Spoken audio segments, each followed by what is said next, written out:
Telangana MLC Kalvakuntla Kavitha కస్టడీని ఢిల్లీలోని rows avenue court మరో 3 రోజులు పొడిగించింది. ఇప్పటికే కవితకు విధించిన 7 రోజుల కస్టడీ గడువు నేటితో ముగియడంతో ఈడీ అధికారులు ఆమెను ఇవాళ కోర్టులో ప్రవేశపెట్టారు. మరో 3 రోజులు ఆమెను తమకు కస్టడీకి ఇవ్వాలని కోరారు. దాంతో కోర్టు కవిత కస్టడీని మరో 3 రోజులు పొడిగించింది. We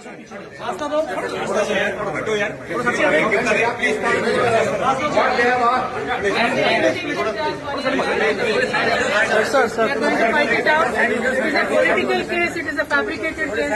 It is a false case. We are fighting it out. There are nothing new. We are asking the same thing again and again. There is nothing new.